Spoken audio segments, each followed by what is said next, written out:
Today is December 28th, 2025. And if you are watching this video right now, I need you to understand something immediately because what has just happened in the silver market is not normal. It is not technical, and it is not something that can be brushed off as volatility. A line has been crossed. The global silver market has fractured in real time. And for the first time in decades, the paper price and the physical price are no longer telling the same story. As of today, there's a spread of nearly 10 per ounce between what silver is trading for in Western paper markets and what buyers are paying in Shanghai for real deliverable metal. That should never happen. It is not supposed to happen in a functioning market. It cannot happen because the moment a gap like that appears, arbitrage closes it. Banks buy the cheap silver, sell the expensive silver, move the metal, and the prices snap back together. That is how the system is designed. The reason that is not happening today is because the system has hit a wall. There is no silver available to move. The metal simply is not there. Let me be very clear because this is where most people get confused. The silver trading cheaply in Western markets exists largely as contracts, derivatives, and paper claims. You can buy it on a screen. You can trade it instantly. But when you try to take delivery, when you actually ask for bars, that is where the problem begins. In contrast, the silver trading at a massive premium in Shanghai represents real metal changing hands. Metal that factories, utilities, and governments need to keep operating. That is why they are paying more. They are not speculating. They are securing supply. And when physical buyers start ignoring paper benchmarks and bidding against each other directly, the paper price becomes irrelevant. That is what we are watching unfold right now. This did not come out of nowhere. The silver market has been under strain for years. Demand has risen steadily as silver has become essential to modern infrastructure, energy systems, electronics, medical equipment, and defense technologies. At the same time, mine supply has stagnated. New discoveries are rare, or grades are declining, costs are rising. Environmental and political barriers slow new projects to a crawl. Recycling helps at the margins, but it cannot fill the gap. For years, the difference between supply and demand was papered over by leverage and synthetic supply in futures markets. As long as everyone believed delivery would be possible if needed, the illusion held. That illusion broke this week. What we are seeing now is the physical market overpowering the financial market. Refiners are reporting delays. Wholesalers are rationing product. Bullion dealers are listing items as out of stock or pushing delivery dates into January and February. This is not holiday demand. This is not retail frenzy. This is institutional and industrial buying colliding within supply. And once that starts, it feeds on itself. Buyers rush to secure what they can. Sellers hesitate to part with what they have. Secondary supply dries up. Premiums rise quietly. The official price lags behind reality. That is exactly the pattern we are seeing. The $10 Shanghai premium is not a curiosity. It is a distress signal. It tells us that buyers who truly need silver are willing to pay whatever it takes because failure to secure supply is not an option. A solar manufacturer cannot simply stop production. A grid operator cannot postpone upgrades. A defense contractor cannot delay contracts. They will outbid investors every time. That is why this gap matters so much. It reveals who really sets the price when things get tight. And right now, it is not speculators, and it is not traders. It is end users. For anyone over the age of 55, this should command your attention. You've seen this movie before in different forms.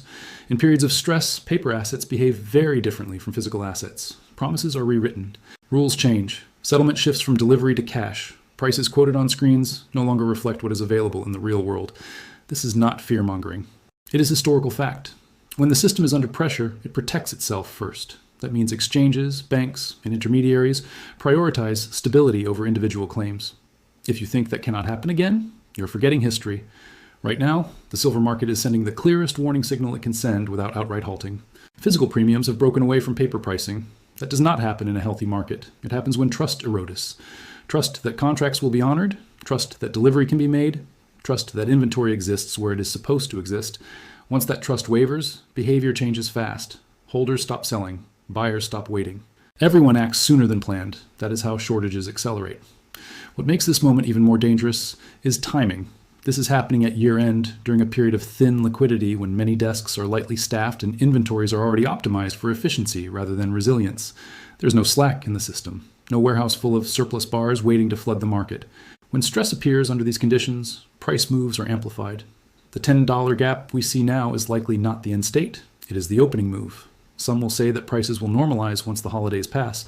That argument assumes supply will suddenly improve. There's no evidence for that. Mining does not accelerate overnight. Refining capacity does not expand in weeks. Logistics do not untangle instantly. In fact, many pressures increase at the start of a new year as contracts roll, industrial orders reset, and strategic buyers lock in supply. Expecting relief without addressing the underlying scarcity is wishful thinking. Markets do not heal because we want them to. They heal when supply meets demand. Right now, silver cannot do that at current prices. Another misconception is that high prices will bring supply back. That is only partially true and only over long time frames. Higher prices may incentivize exploration, but new mines take years to permit and build. Recycling responds slowly. Secondary supply from individuals selling metal does not appear immediately if confidence in currency is weak. In fact, in times of uncertainty, higher prices often reduce selling, not increase it.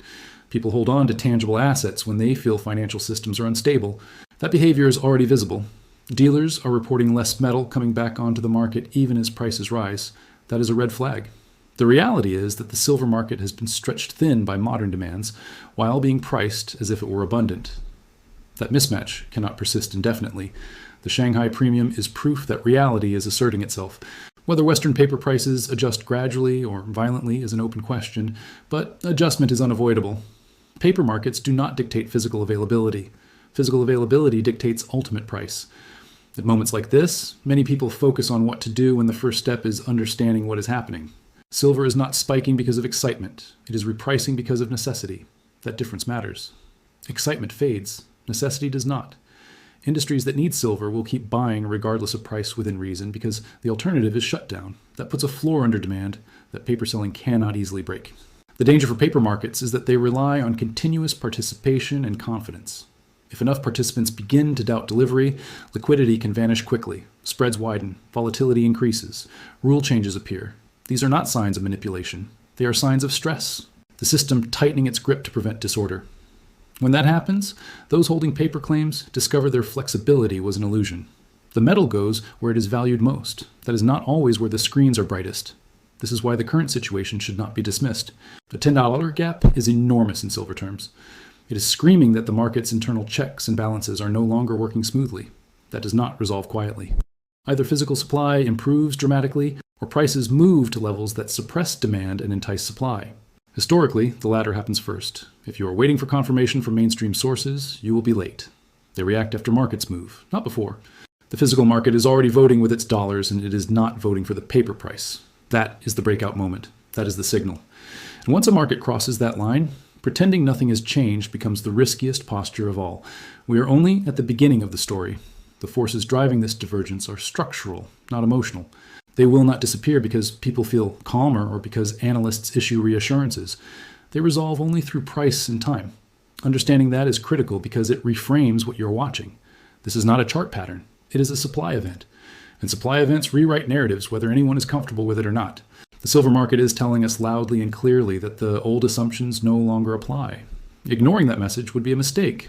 The gap in Shanghai is not noise. It is the sound of a market breaking free from a model that no longer reflects reality. What happens after a market breaks is rarely clean or polite.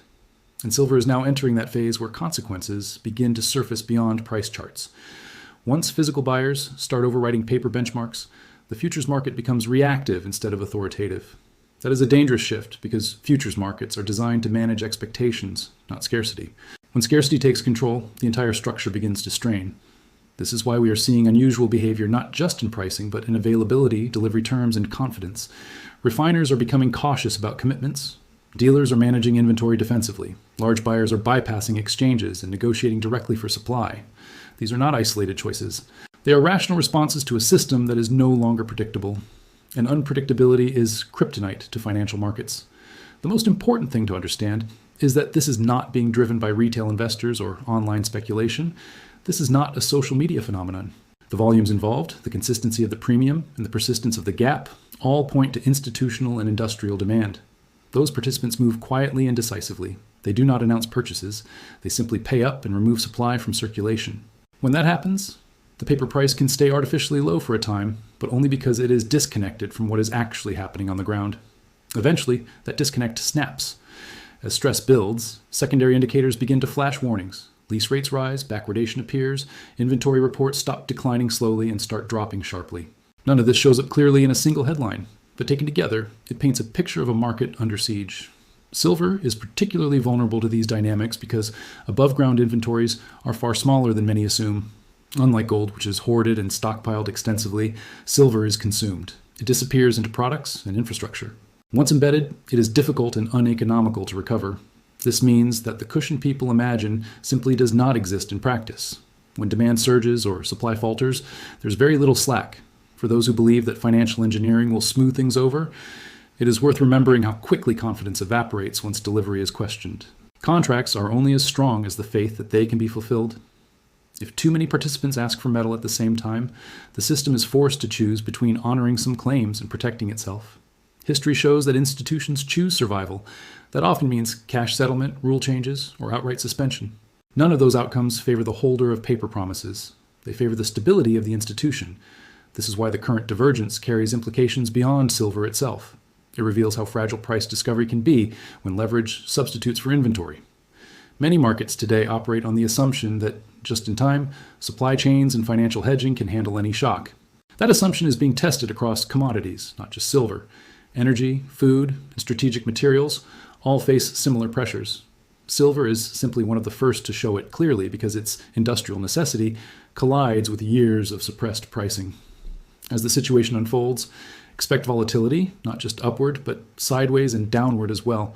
Markets under stress are rarely linear. There will be days where prices pull back sharply on headlines, margin changes, or forced selling. Those moves do not negate the underlying problem. They reflect the struggle between financial mechanisms trying to regain control and physical realities pushing back. Understanding that distinction is critical. Those who panic at every dip risk being shaken out, while those who assume paper fixes everything risk being locked into instruments that fail to deliver when it matters most. One of the most dangerous assumptions in modern investing is that liquidity is permanent. Liquidity exists only as long as participants are willing and able to transact. When uncertainty rises, sellers disappear. When sellers disappear, prices gap. That is how the Shanghai premium formed. It did not form because demand exploded overnight. It formed because supply withdrew. That same process can affect any market once confidence erodes. Silver is simply highlighting the mechanism. For individuals, managing retirement assets. The key issue is not chasing price, but understanding exposure. Knowing whether holdings represent real claims or financial proxies matters enormously in stressed environments. It is not a question of optimism or pessimism. It is a question of structure. Two investments can reference the same asset and behave very differently under pressure. One may track the price smoothly, the other may disconnect, delay, or settle differently. Recognizing that distinction before it is tested is far easier than discovering it afterward. The Shanghai gap also underscores the geopolitical dimension of commodities. Nations increasingly view strategic materials through the lens of security rather than profit. That means prioritizing domestic needs, securing supply chains, and paying premiums to avoid vulnerability. When nations behave this way, global markets fragment, prices diverge by region, arbitrage weakens. Financial players are sidelined by physical constraints. This is not theoretical. We are watching it happen. Silver is being pulled into spheres where availability matters more than benchmark alignment. Once fragmentation sets in, reunifying prices requires either massive new supply or a collapse in demand. Neither is visible on the horizon. Energy transition initiatives, technological expansion, and infrastructure upgrades all point toward continued consumption. Even modest growth in those areas absorbs significant amounts of silver. This creates a floor of demand that financial selling struggles to penetrate. Paper markets can push prices down temporarily, but they cannot manufacture metal. Eventually, price must reconcile with availability. It is also worth noting the psychological shift underway. In past rallies, silver attracted waves of speculative enthusiasm followed by disillusionment. This time feels different because the narrative is not about upside potential, but about access. People are not asking how much they can make. They're asking whether they can get it at all. That is a subtle but powerful change. When markets pivot from profit-seeking to security-seeking, behavior changes across the board. Volatility increases, correlations break, old playbooks fail. For years, silver was treated as an abundant byproduct, an afterthought priced cheaply relative to its importance. That era appears to be ending. The Shanghai premium is a symptom of revaluation driven by necessity. Revaluations of that kind are rarely smooth. They unfold through stress, scarcity, and repricing.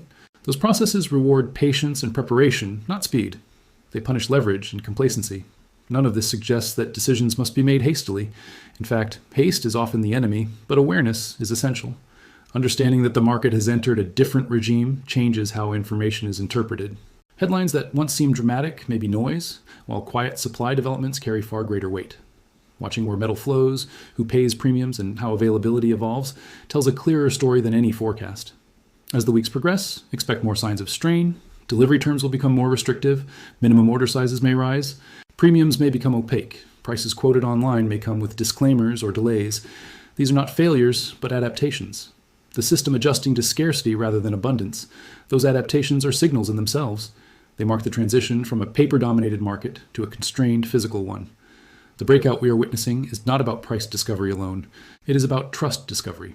Who trusts what and why?